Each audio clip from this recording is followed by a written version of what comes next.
Good evening. हमारे YouTube channel तैयारी with Tiwari में आप सभी का स्वागत है। आज हम वर्ण विचार से संबंधित विभिन्न प्रतियोगी परीक्षाओं में पूछे जाने वाले महत्वपूर्ण प्रश्नों को हल करेंगे।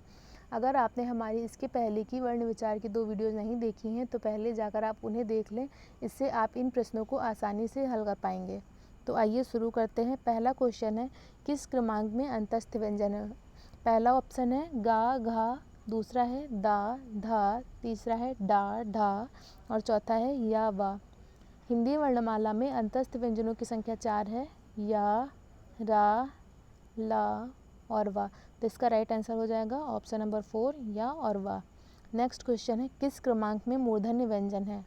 इसका राइट आंसर है ऑप्शन नंबर 3, टा, ठा, डा, ढा और अड़ा। टा वर्ग के सभी व्यंजनों का उच्चारण मूर्धा से होता है, इसलिए ये मूर्धन्य व्यंजन है। और का वर्ग के सभी वर्णों का उच्चारण होता है कंठ से। ता वर्ग के सभी वर्णों का उच्चारण दंत से होता है। या का उच्चारण तालव्य से होता है। रा का उच्चारण मूर्धा से होता है। ला का दंत से होता है और वा का उच्चारण दंत और ओष्ठ की सहायता से होता है। नेक्स्ट क्वेश्चन है, किस क्रमांक में अघोष व्यंजन है? देखिए, हिंदी वर्णमाला में पहला और दूसरा, प्रत्येक वर्ग का पहला और दूसरा वर्ण जो होता है वो अघोष व्यंजन होता है। तो ता, था पहला ऑप्शन है, दूसरा है झा, डा, तीसरा है वा, हा, चौथा है ना और बा। तो इसका राइट आंसर हो जाएगा ता, था।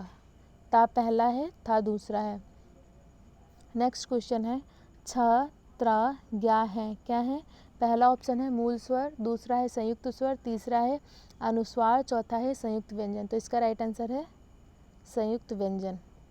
हिंदी वर्णमाला में संयुक्त व्यंजनों की संख्या 4 है, छ, त्र, ज्ञा और स्रा। नेक्स्ट क्वेश्चन है, ज्ञा व्यंजन किन ध्वनियों के मेल से बनता है? पहला ऑप्शन है गा, आ, दूसरा है जा, या, चौथा है गा, जा, तीसरा है गा, जा, चौथा है जा और आ। इसका राइट आंसर है ऑप्शन नंबर 2, जा और या। नेक्स्ट क्वेश्चन है, किस क्रमांक में सघोष महाप्राण काकल्य व्यंजन है? देखिए, प्रत्येक वर्ग का दूसरा, तीसरा और पांचवा, तीसरा, चौथा और पांचवा सघोष व्यंजन होते हैं। और महाप्राण प्रत्येक वर्ग का दूसरा और चौथा महाप्राण के अंतर्गत आते हैं। तो का जो है वो पहला वर्ण है, इसीलिए ना ही वो सघोष और ना ही वो महाप्राण के अंतर्गत आता है। छा दूसरा है जो कि महाप्राण है और परंतु वो सघोष नहीं है क्योंकि वो दूसरा है। और सघोष जो होता है वो तीसरा, चौथा और पांचवा होता है। हा, हा यहाँ पे राइट आंसर हो जाएगा क्योंकि हा, शा, शा, शा और हा ये महाप्राण के अंतर्गत आते हैं और सभी जो है अंतस्थ व्यंजन और हा सघोष के अंदर भी आते हैं, इसीलिए हा यहाँ पे राइट आंसर है। नेक्स्ट क्वेश्चन है, छंद शास्त्र में दशाक्षर किसे कहते हैं? पहला ऑप्शन है 10 वर्णों के समूह को, दूसरा है ला और गा वर्ण को, तीसरा है 8 वर्णों के समूह को, चौथा है इनमें से कोई नहीं। इसका राइट आंसर है ला और गा वर्ण को, ऑप्शन नंबर 2। नेक्स्ट क्वेश्चन है, किस क्रमांक में अघोष व्यंजन है? पहला, प्रत्येक वर्ग का पहला और दूसरा व्यंजन जो होता है वो अघोष व्यंजन होता है तथा सा, शा, सा और विसर्ग भी अघोष के अंतर्गत आते हैं।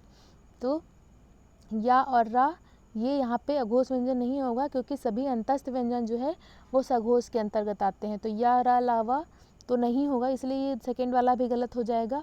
और शा, शा ये राइट आंसर है क्योंकि सा, शा, सा और विसर्ग ये अघोष के अंतर्गत आते हैं। नेक्स्ट क्वेश्चन है, किस व्यंजन के उच्चारण में जिह्वा तालु से नहीं टकराती है? तो देखिए, जो तालव्य व्यंजन होते हैं उनको बोलने में जिह्वा तालु से टकराती है। तो चा वर्ग जो है, चा वर्ग का उच्चारण तालु के माध्यम से होता है, इसलिए चाव तो नहीं होगा इसका राइट आंसर। या नहीं होगा क्योंकि या, शा, ई और चा वर्ग इन सभी का उच्चारण तालु से होता है, तो या भी नहीं होगा। और घा, इसका राइट आंसर होगा घा क्योंकि का, खा, गा, घा और अंगा इन सभी का उच्चारण कंठ से होता है।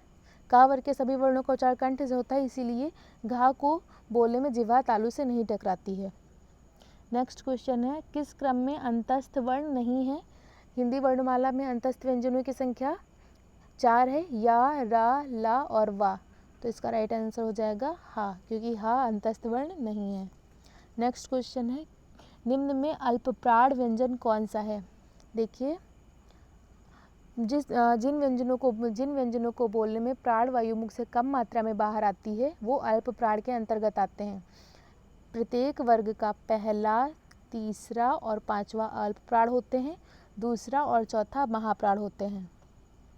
तो खा जो है दूसरा है वो महाप्राण है, क, ख, गा देखिए तीसरा है इसीलिए ये अल्पप्राण है, और घा चौथा है, ये क्या हो जाएगा आपका महाप्राण, और ठा जो है दूसरा है इसीलिए ये भी महाप्राण। तो अल्पप्राण व्यंजन इसमें कौन सा है? गा राइट आंसर हो जाएगा। निम्न में से घोष वर्ण कौन सा है? घोष को ही सघोष भी बोलते हैं और घोष भी बोलते हैं।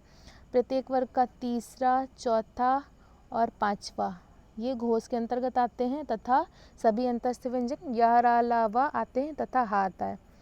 तो इसका राइट आंसर हो जाएगा चा, छा, जा। देखिए जा जो है वो तीसरा है इसीलिए ये राइट आंसर हो जाएगा। का पहला है, चा भी पहला है और टा भी पहला है। तो प्रत्येक वर्ग के पहले पहले जो अक्षर होते हैं वो अघोष के अंतर्गत आते हैं, और जा तीसरा है इसलिए ये राइट आंसर हो जाएगा। नेक्स्ट क्वेश्चन है, निम्न में अंतस्थ व्यंजन कौन सा है? अंतस्थ व्यंजन जो है या, रा, ला, वा होते हैं। अंतस्थ व्यंजन कौन सा है? तो इसका राइट आंसर हो जाएगा ऑप्शन नंबर 3 वा। नेक्स्ट क्वेश्चन है, निम्न में से ओष्ठ वर्ण कौन सा है? देखिए जिन वर्णों का उच्चारण ओष्ठ की सहायता से होता है वे ओष्ठ के अंतर्गत आते हैं। इसके अंतर्गत ऊ और पा वर्ग आता है। तो ओष्ठ वर्ण कौन सा हो जाएगा इसमें से? ऊ और ऊ।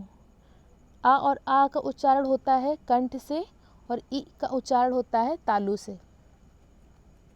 नेक्स्ट क्वेश्चन है, ई, चा, छा, जा, झा, इया आदि का उच्चारण किससे होता है? देखिए तो इसका राइट आंसर हो जाएगा ऑप्शन नंबर 3 तालव्य से। ई, चा, छा और चा वर्ग के सभी वर्णों का उच्चारण तालव्य से होता है। घा का उच्चारण स्थान कौन सा है? घा का उच्चारण स्थान कंठ है, क्योंकि का वर्ग के सभी वर्णों का उच्चारण कंठ से होता है इसलिए घा का उच्चारण स्थान कंठ है। नेक्स्ट है, छा वर्ण किसके योग से बनता है? का, शा, का, चा, का, छा, का और सा। इसका राइट आंसर है ऑप्शन नंबर 1 का और शा। नेक्स्ट क्वेश्चन है, ऊष्म महाप्राण वर्ण है। देखिए ऊष्म व्यंजन जो है वो है शा, शा, शा और हा। ठीक है, शा, शा, सा और हा ऊष्म वर्ण है। तो इसका राइट आंसर हो जाएगा ऑप्शन नंबर 4 शा। और सभी ऊष्म व्यंजन महाप्राण के अंतर्गत भी आते हैं इसीलिए इन्हें ये ऊष्म महाप्राण है शा। नेक्स्ट है, था किस वर्ग का व्यंजन है? देखिए था जो है वो ता वर्ग के अंतर्गत आता है। था जो है ता, था, ठीक है। तो ता वर्ग के सभी व्यंजनों का उच्चारण दंत की सहायता से होता है इसीलिए इसका राइट आंसर हो जाएगा दंत। नेक्स्ट है, टा वर्ग में किस प्रकार के व्यंजन हैं?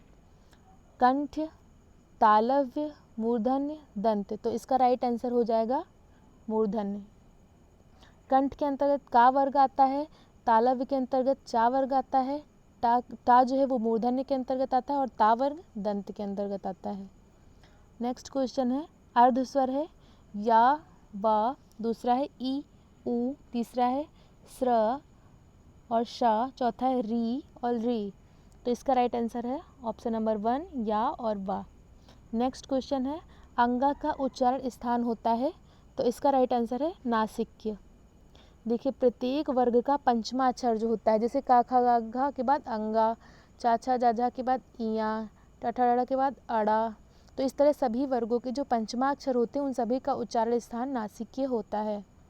नेक्स्ट क्वेश्चन है, सा ध्वनि का उच्चारण स्थान है दंत, मूर्धा, तालु और दंतालु।